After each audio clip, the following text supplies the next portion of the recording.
of her bony hand indicated the fate of the sucked type. Meanwhile, Frances Grange seemed to be submitting meekly to the sucking process. A careful observer might have concluded that Mrs. Damer's chief reason for keeping him by her was that he formed an attentive audience, and might have guessed also that even the best audience will in time feel that the performance has gone on long enough.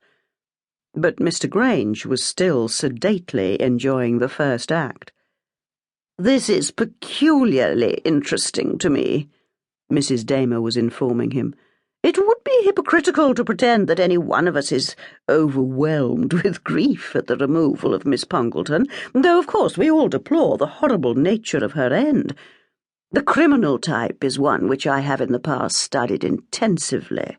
I've not formed any theory about the crime yet, it is too soon, but I shall see the whole thing plainly before long." "What I can't understand," said Mr. Grange, "and perhaps you as a student of human nature can explain it, is how we all seem to know so much about Miss Pongleton's affairs and Bob Thurlow's affairs immediately she's dead and he's suspected of her murder." "An interesting point," conceded Mrs. Damer, nodding at him and waving a large knuckled hand encumbered with several enormous silver rings, obtrusively hand-wrought.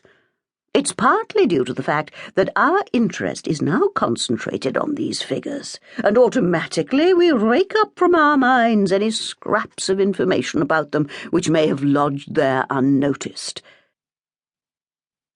And it's partly due to lack of reticence in the lower classes.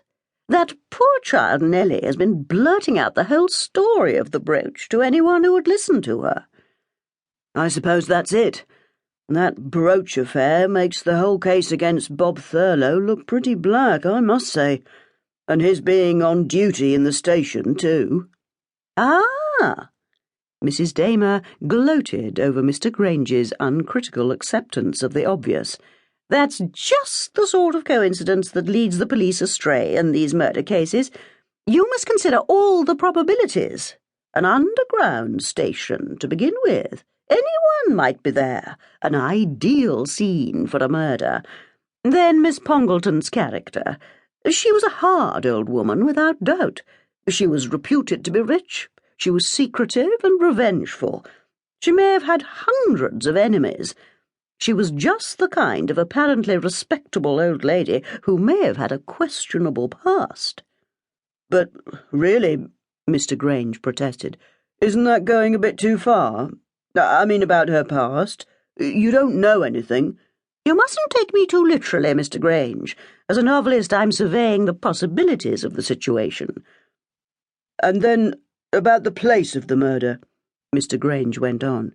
"Anyone might be in an underground station, certainly. But on the stairs.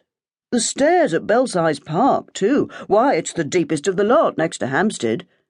And by the way, why was Miss Pongleton at Belsize Park? Hampstead Station is much nearer." "Although Miss Pongleton was rich, she was fantastically miserly," Mrs. Damer informed him solemnly. "That is why she always walked to Belsize Park, and so saved 1 penny. Also, she had a horror of lifts. Whether it was purely the sort of unreasoning fear which sometimes afflicts even the most sensible types, or whether there was some reason for it hidden among the secrets of her past, I cannot say at present. But she always walked down the stairs."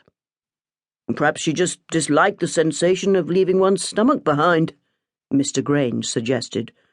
"Well, that accounts for her being there, but it doesn't explain how the murderer came to be there. Belsize Park Station stairs are not worn hollow with constant use, I should say." "No. That points, of course, to someone who knew her habits, and it doesn't point very strongly to Bob Thurlow. Why should he know that?" "Well, he works on the underground, and lately he's been at that station. He may have noticed her coming down the stairs on other occasions." "But equally, anyone who'd known her for long, or had lived in the same house with her for some time, would know her cranky ways. Moreover, such a person would be more likely to know of her appointment with the dentist this morning." "She struck me as a secretive old lady."